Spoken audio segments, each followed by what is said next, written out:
Hi, so today I'm in conversation with the CEO of Akanksha Foundation, Saurabh Taneja. Thank you so much for joining me today, Saurabh. Thank you so much, Payal, for having me here. Excited about the conversation. Yeah, and I'm excited as well because, as I mentioned to you before we started recording, out of the entire Akanksha Foundation, as I mentioned to you, I've interviewed students, the leadership team, and I've also interviewed some teachers. They're all women. So now the spotlight is on you.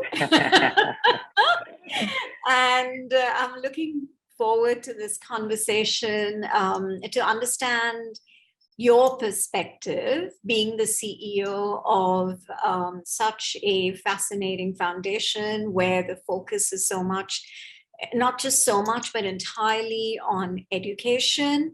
But before we go into that, like I do with all my guests, just a very quick background to you would be interesting to start the conversation going. That's one. And two, also, I have come to understand that you studied to be an engineer and then went into education. So how did that come about? So, maybe we can kind of bounce off with that and then get more detailed into Akanksha.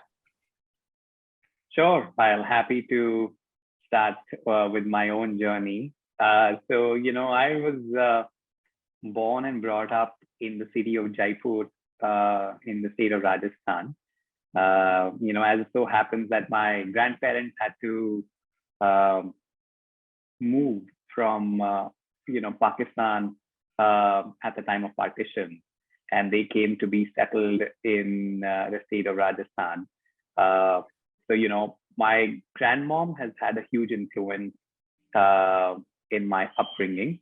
And my parents, both of them, so we belong to a middle-class family.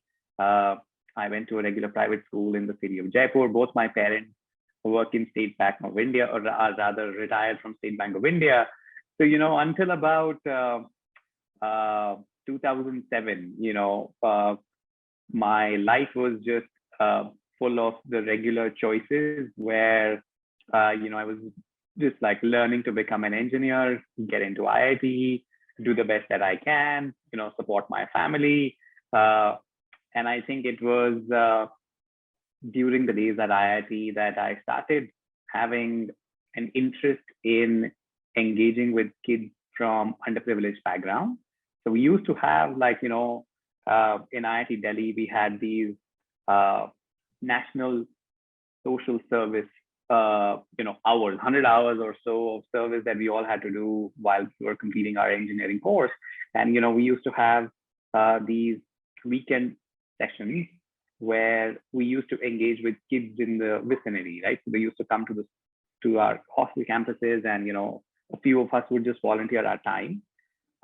Look, I have to admit that I didn't do a lot of it, maybe like 4 or 5 occasions, but I think it just sort of stayed with me every time that I engaged with them.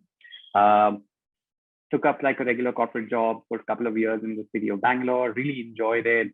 That was my first job. And again, during that time, on the weekends, I started volunteering. And this time it was with Anganwadis, which are the daycare centers in India, where you will find the little ones, who are left by their parents who have to earn on a day-to-day basis. So I would volunteer over there on Saturdays and Sundays. And that's when, I witnessed something that truly shifted my mindset and really, got me to reorient my life choices itself.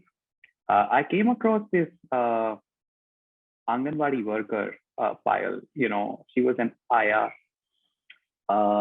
lived in the vicinity of the center itself.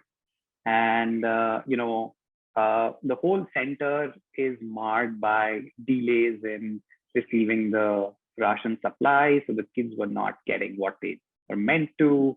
She's a single woman having to take care of 20, 25 kids. So it's a lot, right? So we just used to go in and help. And one of these days I noticed that, she was serving the kids with rice that she brought from her own home. And when I prodded and really wanted to understand what she was doing and why she was doing it, her responses bowled me over. Like, it was coming out of her sense of care and compassion, her poverty notwithstanding. And I think that left, like a very deep impression on my young, idealistic mind. Yeah. I was still 23, 24 years old, and I really started reorienting my own life choices, that what was I doing, why was I doing it. And that brought me to, the other side of career, which is, I quit corporate career and I looked towards the education sector, and, started my journey as Teach for India fellow back in 2009. And since then, of course, I've stayed committed to the cause of education. I realized that, this is what my purpose is. I would rather spend my life figuring out this complex challenge, in India, where millions of kids are going to school but are not learning. Yeah. And there is just no straightforward answer to that.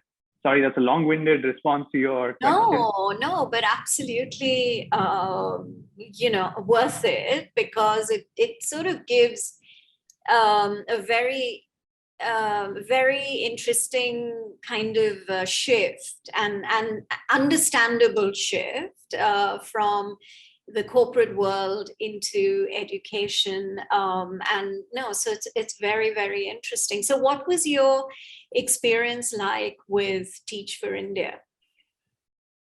It was life-changing, Payal. And I know it might sound a bit dramatic. Yeah, but sorry, very quickly, what exactly, so were you like a fellow for Teach for India? Okay, right. Yeah. So as in my journey as Teach for India fellow, I taught for 2 years in a government school classroom in the suburbs of Mumbai. In fact, it was in Bandra West, which is, like a real stark contrast between well-to-dos and the families living in poverty. Yeah. So I taught a bunch of 55 fourth and fifth graders during that 2-year period. And it was nothing short of life-changing, primarily because I came to face with learning about the real challenges of educational inequity.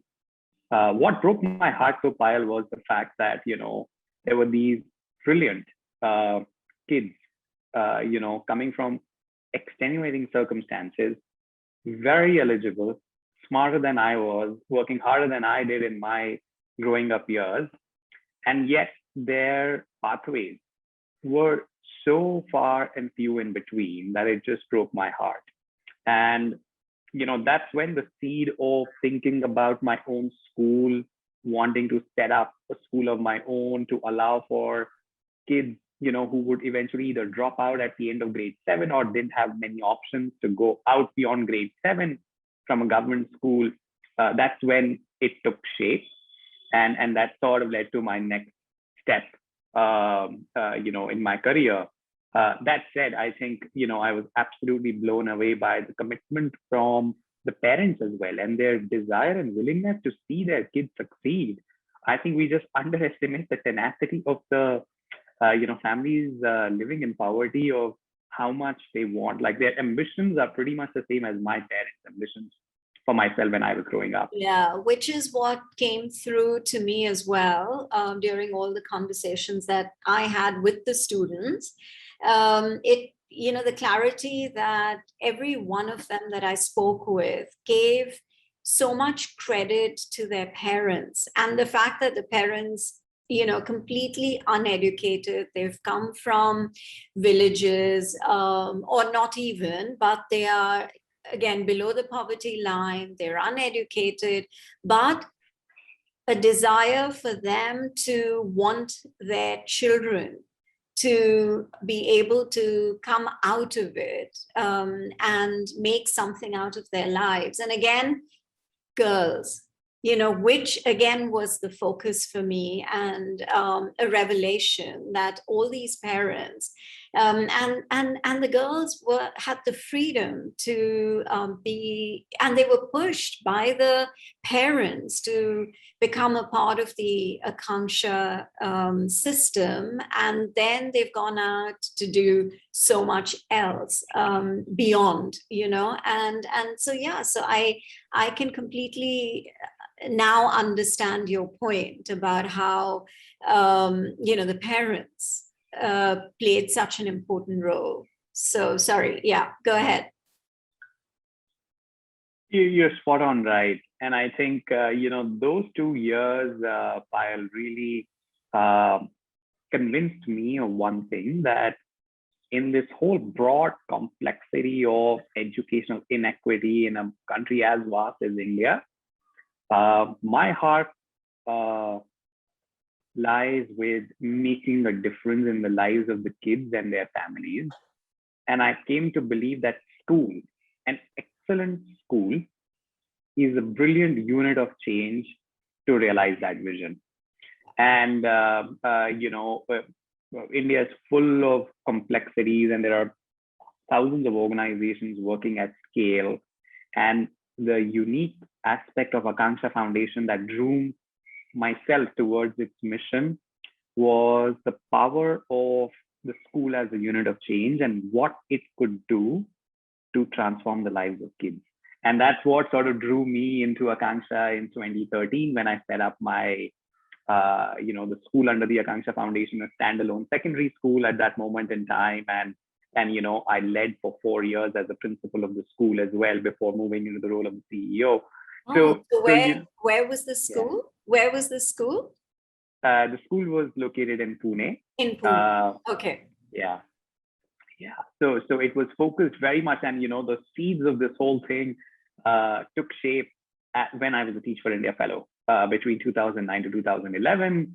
I was fairly driven to see that several of the schools in the cities of Mumbai and Pune, the government schools, ended at grade 7, right? So there was just like very few pathways for kids to complete their grade 10. Like, can you imagine? We're talking about cities. I'm not even talking about rural India. Yeah. And like with that intent is what we started in partnership with the Akanksha Foundation and a couple of our corporate supporters, and Pune Municipal Corporation, which is Pune city government, came together and set up the first such school. And we started with just about 73 kids, and today it caters to about 240 kids, every year. And it's not just a single school like that. There are about 10 more schools that have flourished in the city of Pune. But that was the first model in and of itself. That's amazing. And so in terms of bringing about this change, in terms of creating awareness, in terms of getting permissions, how challenging was it for you? So, we've realized one thing while working with the government, that the permissions will never come on time. So you just need to be someone who's just okay to take the risks and run with it. And once you have convinced the kids, once you've convinced the parents, then it's hardly the government folks will ever go back, right? Like, they will always support you, they will come along, but don't expect them to take the lead and be proactive in making all of these things happen, right? So I took it upon myself. I left my job, the previous one, and I relocated to Pune. I was working without a salary for a period of 3 to 4 months before my formal salary started coming in. So in the month of February 2013, I said, what, I'm just going to do this. I don't know if anyone else is going to be there to support me or not, whether it's the government. Let's just take the first step. Let me put the stake in the ground that I am here to lead the school, and I will found it, and I will run with it no matter what. Gradually, things started falling in place over the course of the next 5 months or so, where we found a donor. In fact, we were supported by the Poonawalla Foundation, and everybody now in the world knows them because they're the manufacturers of Covishield. Yeah. So, in fact, they were the seed funders for my school for the first couple of years, and then Akanksha Foundation took the school under its own umbrella. And then the Pune Municipal Corporation also had to sort of, grant the permissions and everything, right? So, but like right from the process of bringing in every single student, going to their homes, convincing them to come by traveling 6 kilometers, which is not that easy, Pile, in the context of, like you were talking about adolescent girls, it wasn't easy to, convince them to send the girls in a public bus, get them the passes, and the school, Pile, this school that I started ran for almost 9 hours in a day. And the reason behind that was that the kids were coming to us in grade 8th or 9th, and they were so far behind because of their previous schooling experience that you just couldn't run a school for 5.5, 6 hours. It would just be nothing, right? And if you had to really give them all the experiences, they need to spend more time in school, in the school building. That's what we started with. So, but I think like after the initial hiccups, like it all pretty much settled down by the end of 6 months is what I would say. Yeah. And then in terms of, because I think I've spoken to a couple of students who graduated from the school that you're talking about. And so they're more than just the academic curriculum. They seem to mention that there was a lot else. So, it was a very holistic experience for them. And so how did you kind of manage to bring all of that together? Was it challenging? Because you would have had to use a lot of different experiences of different people to try and bring in, whether it was sports or whether it was drama or whether, the other sort of extracurriculars. How did you manage to sort of imbibe that into the system of your school? Spot on point, Payal. I absolutely believe that, schooling has become like a preparation for life, whereas it ought to be schooling is life. Yeah. You can't just prepare and wait for life to happen.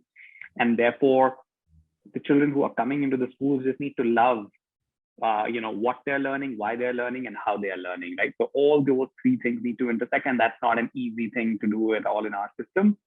So I think just the flexibility of having like a long school hour and like almost 5.5 to 6 days a week of school allowed me to sort of program the school in a way that we were able to devote 80% of the time to academic learning and 20% of the time to the rest of the activities. And the question was, how do we really look at 20% of these activities that allow for the students to make choices, explore and experience various elements of it? And then how do we expose them to some of the master classes or experts, at least in the city, if not the country, to come in and teach them, right? So we had like almost 11 clubs running in the school at the same time of the day, right? So it was Thursdays and Fridays, 3:30 to 5 o'clock. You just had to pick one club for a period of 3 months and then change it later on. But you could experience every single one of them. Yeah. And to so make then it also exposes, it exposes the child to so many different experiences, and they could have a talent for one, they could like one, not like the other. So and I think that's what generally is a trend with parents of kids who also go into private schools, to just from a very young age, just expose your child to all the different whether it's sports or music or whatever, different activities, and see where their talent lies.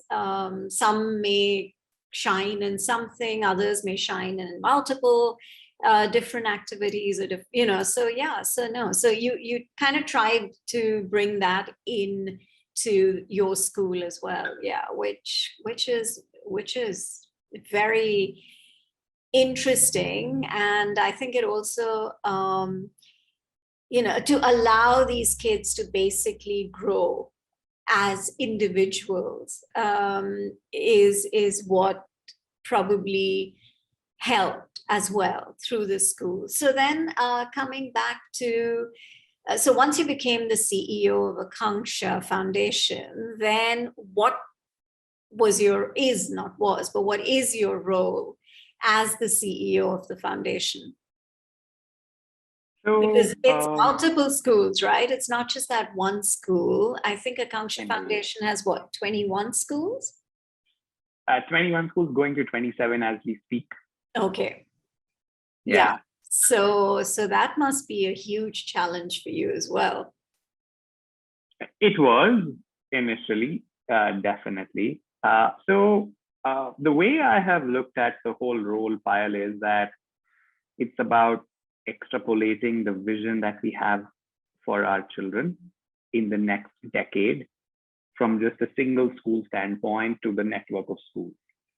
And so if we were to really think about what is it that children in India need by 2030, what are the skills, values, and mindsets that they need in 2030? That should be our guiding question across the country. And in Akanksha, we sort of arrived at that answer by, like a very consultative process at the intersection of industry, college experts, our own staff members, educators, and research. And we arrived at the student vision framework in Akanksha, where we talk about three key tenets of a graduate of Akanksha. One is a sense of mastery, a sense of autonomy, and a sense of purpose. So these are the three indicators that Dan Frink describes in his book, Drive, that keep you on the path of, self-motivation and learning throughout. And these three are like the key tenets. And within this, we have the skills, values, and knowledge indicators that go in. So, once you really have that and align the whole network that this is what our aspiration is, all other elements of, the role of the CEO flow from there on, right? And it's about investing our supporters in the vision and the mission of our network. It's about supporting the capacity building of our teachers, our principals towards that end. When we are hiring for people, we are looking at how do they align with our student vision? Do they believe in this as the aspirational goal, or do they have conflicts with, a very traditional definition of success of a student in 21st century? So, like once you have clarity on that, so I think my first and foremost goal was to arrive at that, build a buy-in and an investment across the organization of about 500 people in that vision, and then go about, garnering resources, figuring out internal processes and systems to be aligned with that, and really keep in every single decision of ours, the children and their well-being at the center. And I think that I was able to take in from my role as a school leader, right? If I hadn't done that, I don't know if I would be on a day-to-day basis serving the mission of keeping the child at the focus. Yeah, I think it's important to experience it yourself, to have firsthand, firsthand experience before, and then you're able to, I guess, work because you have a better understanding of it, right? So then so how challenging was it? Because obviously, when Akanksha started, and it started with Shaheen just going into these lower community housings and, teaching like 5, 10, 15 kids, to Akanksha growing into what it has today. And you have played a very big part in helping with this change. What were the kind of challenges that you faced during the process of bringing about this change? Were they like tangible? It could not have been easy. I'm pretty sure about that. Yeah, I think, when I look back in hindsight, it might seem it happened and it was a part of the process and it was a journey that we had to undertake. At that moment in time, I think the first and foremost that I have to mention, Payal, was that I hadn't had any experience of leading like a team of leaders, right? So everyone who now sort of became a part of my team were leading their respective teams as well. And I think convincing, people getting their buy-in through a consultative process was arduous and challenging at the same time. When you begin to lead like a people, like a group of folks who've been around in the ecosystem for a long time, they're fairly experienced, they're experts at what they do. So, like you have to be able to carve out that sense of respect for what you will bring in to add as value or contribution while respecting their contributions as well. So I think that's the first and foremost challenge, and something that I had to work through my way over a period of good 12 to 18 months, I would say, or rather, I still think that I think it's a constant work in progress. The second one is like really getting people to shift their beliefs and mindsets. I believe that, we cannot expect our educators who themselves grew up studying 20th century mindsets to teach the kids 21st century beliefs and mindsets. It's just not possible. How is that possible? Like, when you went through your own schooling experience and rote learning, how are you going to teach someone to think critically, right? When you've just not had that exposure.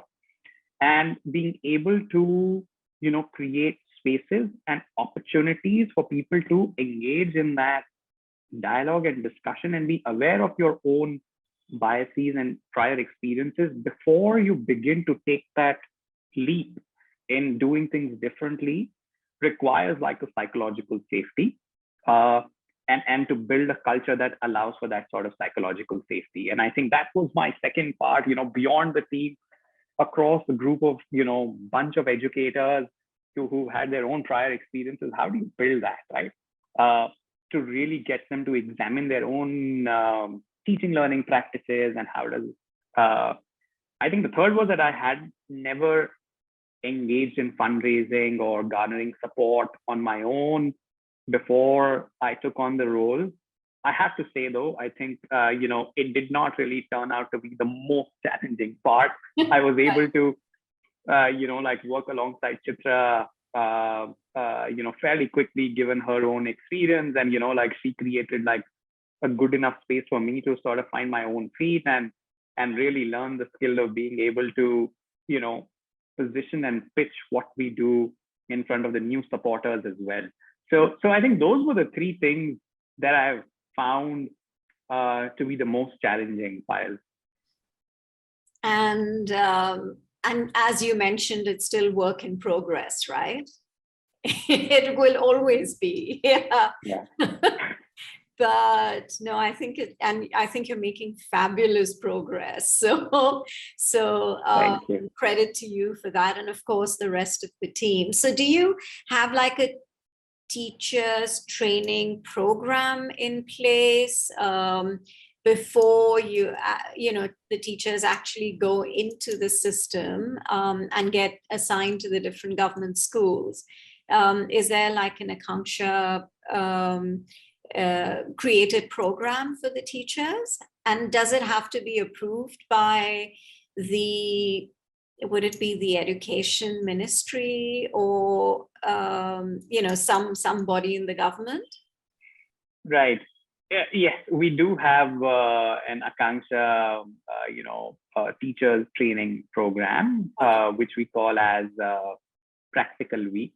And I think there's a reason why we've named it that. I think it's a 3-week onboarding come induction come training plan, where any of the new teachers spend about 10 days learning about the core values and the basic tenets of the Akanksha way. And then they spend about 10 days. And how much experience do they need to have in teaching before they can even apply for a job with Akanksha? We actually don't really look at minimum number of years of experience at all. So we are very open. As long as you're just like meeting few criteria that we have kept in mind, and we do like a teaching demo, which is like a very crucial part of the process. So if you demonstrate the competencies and the skill to be able to learn, whether you've never taught before or you've been teaching for last 10 years, it doesn't really matter to us. I mean, there are a few government norms about the kind of degrees that you do need to uphold before you, come in. And given that we've become like a big network now, there is greater scrutiny on that. Apart from that, I think we don't really put like a high, number on the number of years of experience. Okay. Okay. So yeah. So then you were saying that you have like a 3-week schedule. Correct. And then at the end of the 3 weeks, the teachers get assigned to the different schools. Yeah. So, I mean, in all our cases, generally the teachers already know which schools are they going to be placed in at the time of the hiring itself. So they've already been assigned, and the assignment, the part of the practical week, half of it they spend with their school team. Okay. We want them to be fairly integrated in the culture and the learning and ethics of every single school, operate slightly differently from each other under a common guiding framework. And, it's a very tight-knit community at the school level. So we, let them become integrated at their respective school for 1.5 weeks before they actually get into the classroom and start teaching. Okay. So you did mention that you're looking at 27 schools as we speak. Are you only going to focus in Mumbai and Pune, or are you also looking at smaller towns? Are you looking at going into villages? What's your long-term goal for the foundation? Right. So, Payal, in fact, the third city that we have set up operations in 6 schools very recently is the city of Nagpur in Maharashtra. Okay. So, look, we are an organization that has, deep experience in serving the urban poor communities. So we do intend to stay focused on urban poor, at least in the medium term, which is the next 3 years or so. We intend to stay focused within the state of Maharashtra and in and around Mumbai, Pune, Nagpur, maybe Nashik as well, to take our schools outreach from 27 to about 35 schools. I think all of this totally depends on the government permissions that's all coming in. Like post-COVID plans of physical schooling are also like, I'm questioning its relevance and what all we can do. Yeah. So we don't intend to physically, geographically expand to rural or like villages in India. I think it requires a very different contextual understanding and expertise, which our team doesn't have, and we need to be humble and respectful of that. So our focus is going to be here. That said, we are in the process of identifying different low-touch ways in which we can scale Akanksha's practices and learnings in partnership with the government and other organizations. So, I think given the rich experience that we have over the past 1.5 decades, there's a lot that we have learned, and we are now in the process of codifying that and sharing that knowledge, with the government as well as with other organizations to take the programs ahead. Art for Akanksha is a classic example, where Ruchi has been putting the curriculum and the materials together for almost a decade, and it's already expanded because of adoption by the whole central government teacher training portal. It's a technology portal called Diksha, and all the resources are available over there. There are 3 organizations that have adopted that entire program. So I think we're looking at some of these scalable initiatives and programs that can get embedded in the government system to scale instead of expanding the whole school model in and of itself. So yeah, that's how we are thinking about growing. Our aspiration is to be able to touch 1 million children in the next 5 years or so, through various initiatives that are possible to scale going forward. And currently there are 10,000 or? Yes. Or 10, so we serve somewhere between 15,000 kids. Okay. So 10,000 kids who are learning in our schools and about 5,000 alumni who have graduated from Akanksha schools. Yeah. Wow. It's fascinating. And to be at the helm of change and to actually be moving forward with it and thinking beyond, like you mentioned, beyond the thinking beyond the boundaries, and allowing this kind of exposure for the kids. And I think Saurabh is just absolutely commendable. And I mean, one of the reasons why I even thought about doing this series with Akanksha is because I believe in I've kind of heard, read, understood a lot about Akanksha, and I thought that it would be very interesting to start with Akanksha Foundation, because I think education plays such an important role in change, in improving people's lives and allowing them to go into mainstream, which I can see a lot of the Akanksha kids have been able to do, and they've kind of reached amazing heights. They're now studying abroad. I'm aware of the UWC scholarship program, and so I think it's allowing this movement, and that's what excited me. And I thought that if through my medium I'm able to give a voice, I know Akanksha already has that, but this would be a completely different medium. And if I'm able to sort of share some of these experiences and thought processes and achievements with my listeners who are global, I thought it was worth doing and worth the effort. So I'm really excited putting this series together. And yeah, it's just been wonderful talking to you, Saurabh. Any sort of last few things or thoughts that you would like to share with the listeners, whether it's about education, whether it's about Akanksha, whether, if you would like people to reach out to Akanksha in whatever form, is the need of the hour. Please do go ahead. First of all, Payal, thank you so much for your generosity and your commitment. I absolutely understand that this has been a long and a time-consuming process for you as well, in speaking to so many of our stakeholders and giving your listeners an opportunity to understand Akanksha from the very top all the way to our kids and students and alumni, along with our leadership team members. And I really wanted to express my heartfelt gratitude on behalf of the entire Akanksha Foundation in putting this whole segment together, Payal. Really. Thank you. First and foremost, really thank you for your generosity and your commitment. Second, I just want to leave your listeners with one truthful, harsh reality of India.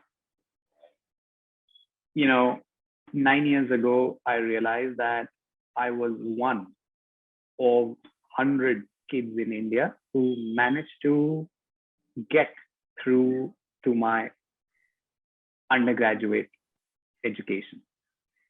That's the ratio that we are talking about here in India. And when I thought about it, when I really learned about it, I just realized how privileged and lucky I was to be born in a family where I could afford an excellent education and go through with that.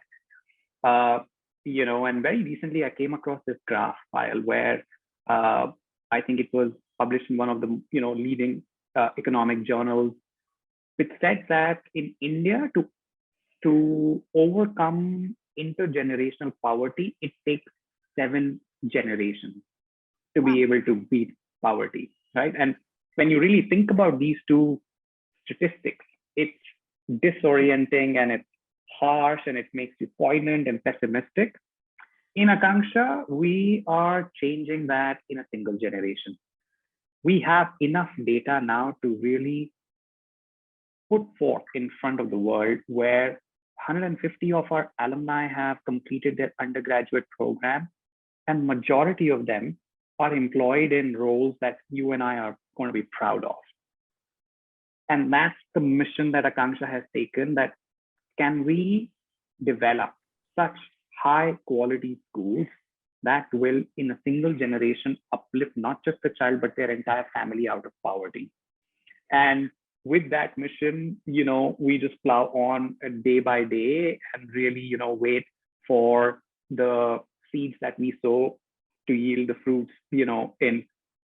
in 10 years time. And therefore, to your listeners, my only appeal is that if there is any way for you to engage with Akanksha by volunteering, we love having volunteers from across the globe. If you can just visit our website, you can volunteer. Right now, we're in the process of, distributing tablets for our kids to continue learning from home, as well as getting our communities or their children's parents vaccinated. So if you would like to, make a monetary contribution in any way, you can do that from our website as well. And third, the only thing that I would say is that if all of us can find a way to continue to raise our voice to end the inequity, find a way to get our kids across the country to learn, I have realized that, when people who are well-to-do start speaking about the ones who don't have enough power, that's when the change starts. So, use your Twitter handles, your LinkedIn accounts, as well as, all the other social media handles to just continue to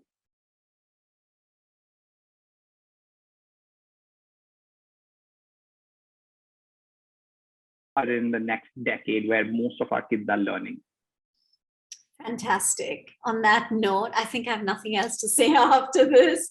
Thank you so much, Saurabh. I've seriously learned a lot from you as well about, the whole process. And it's wonderful what you're doing, and good luck with what lies ahead. I'm sure it's going to continue to grow bigger and be more and more in line with what the Akanksha